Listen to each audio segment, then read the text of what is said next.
Halo semua, kembali lagi di channel Mila. Hari ini kita akan melanjutkan drama Korea Strong Woman The Bong Soon.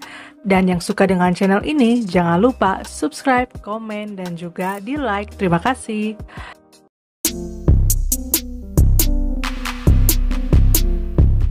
Setelah mendapatkan telepon misterius, Min Hyuk menjelaskan ke Do Bong Soon kalau ia sudah 2 bulan mengalami teror tersebut dan meminta tolong ke Do Bong Soon untuk menjaga dirinya karena itu merupakan tugas Do Bong Soon yang sebagai bodyguardnya. Selanjutnya Min Hyuk mengajak Do Bong Soon untuk makan bersama. Do Bong Soon bertanya ke Min Hyuk kenapa Min Hyuk tidak mencoba untuk melapor polisi. Min Hyuk pun menjawab kalau dirinya sama sekali tidak percaya dengan polisi. Setelah makan bersama, Min Hyuk dan Do Bong Soon menikmati permainan drone. Min Hyuk menyuruh Do Bong Soon untuk melihat ke arah jam dan berkata ke Do Bong Soon kalau ada orang yang sedang mengintai dirinya. Mereka pun mengejar orang tersebut dengan menggunakan drone. Tapi sayangnya orang yang mengintai Min Hyuk lari dengan menggunakan motor. Namun Min Hyuk di situ berhasil merekam nomor kendaraan orang tersebut. Di scene selanjutnya Min Hyuk mengantarkan Do Bong Soon pulang. Ia ingat kalau jalan rumah Do Bong Soon ini merupakan lokasi adanya pembunuhan. Saat itu, Min Hyuk tiba-tiba merasa lapar.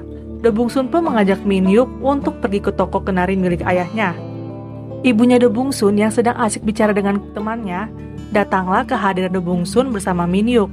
Di situ Do Bong Soon tidak mengatakan kalau sebenarnya toko itu milik orang tuanya. Saat Min Hyuk sudah keluar dengan pesanannya, ibunya Do Bong Soon sangat terkagum dengan Min Hyuk dari pakaiannya serta merek mobil yang berasal dari merek luar. Kemudian malam harinya Do Bong Soon dan keluarganya makan bersama.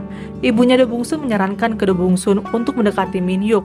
Kemudian Do Bong Soon mengatakan kalau Min Hyuk di situ menyukai pria atau sesama jenis. 너 시집 가 그 남자한테. 금방이지? 개 이래?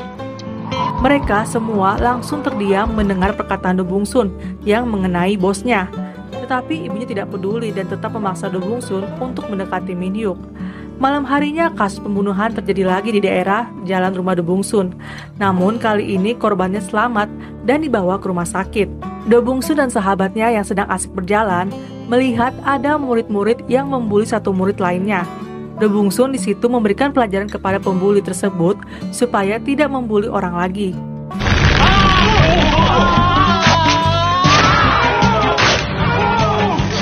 내 맨발로 집에 갈래? Di lain tempat, Guk-do akhirnya percaya untuk menyelidiki kasus pembunuhan yang terjadi. Ia pun di situ ditugaskan untuk menjaga korban rumah sakit. Saat itu Do Bong Soon yang habis menjenguk sekretaris Min Hyuk bertemu dengan Guk-do di rumah sakit. Guk-do meminta tolong ke Do Bong Soon untuk menjaga korban terlebih dahulu karena Guk-do harus ke toilet. Do Bong Soon pun menjaga di luar dan datanglah seorang dokter yang ingin memeriksa pasien tersebut. Setelah dokter tersebut keluar, tiba-tiba pasien itu kejang-kejang. Kemudian masuklah dokter kembali dan mengatakan ke Do Bong Soon kalau pasien tersebut harus dioperasi. Ternyata dokter itu merupakan dokter palsu yang dimana ia merupakan si pelaku pembunuhan. Pelaku pembunuh itu akhirnya membawa kabur korbannya. Guk-do yang sudah mengajarnya, ia pun kehilangan pelaku itu. Do Bong Soon di situ merasa bersalah kepada Guk-do dengan kejadian itu. Tapi di situ Guk-do menenangkan kalau itu bukan kesalahannya Do Bong Soon. Do Bong Soon bilang ke Guk-do kalau ia mengingat suara pelaku tersebut. Akhirnya pelaku itu membawa korban ke sebuah ruangan. Pelaku pembunuhan tersebut memakai topeng layaknya seorang psikopat. Keesokannya, Do Bong Soon yang sedang berada di kantor dengan Min Hyuk, tiba-tiba Guk-do menelpon Do Bong Soon dan mengatakan kalau ada polisi temannya Guk-do yang akan melindungi Do Bong Soon karena Do Bong Soon merupakan seseorang saksi. Do Bong Soon pun akhirnya dikawal oleh polisi temannya Guk-do. Min Hyuk di situ merasa tidak terima karena Do Bong Soon tugasnya untuk menjaga dirinya dan malah Do Bong Soon yang dijaga oleh polisi.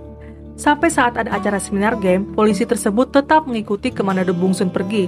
Saat sedang acara seminar game, Do Bong Soon merasa ada seseorang yang dicurigai dengan memakai masker. Min Hyuk dan polisi tersebut ke toilet. Dan saat itu pula Do Bong Soon mengikuti orang yang dicurigai itu, tapi Do Bong Soon malah kehilangan orang tersebut. Min Hyuk yang sadar kalau polisi yang bersama dengan dirinya tadi pergi ke toilet belum keluar juga. Min-hyuk menyusul polisi tersebut ke dalam toilet. Ternyata polisi tersebut sudah terkulai lemas dengan darah. Dengan kejadian itulah Min-hyuk meminta Do Bung-sun untuk menginap di rumahnya.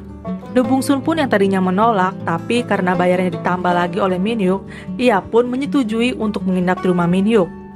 Do Bung-sun akhirnya telah sampai di rumah Min-hyuk. Saat itu Guk-do menelpon Do Bung-sun. Do Bung-sun menanyakan alamat rumah Min-hyuk untuk diberitahu kepada Guk-do. Min-hyuk merasa terkejut dengan kedatangan Guk-do di rumahnya. Do pun langsung memarahi Do Bung-sun karena Do Bung-sun menginap di rumah laki-laki saat malam hari. Selanjutnya Guk-do langsung menarik Do Bung-sun dan saat itu Min-hyuk menghalanginya. Di situ Min-hyuk berkata kalau ia membutuhkan Do Bung-sun. 국두야. 따라와. 여기 둬. 가야 됩니다. 난 안 되겠는데. Dan episode 2 bersambung, ditunggu episode 3 selanjutnya. Terima kasih.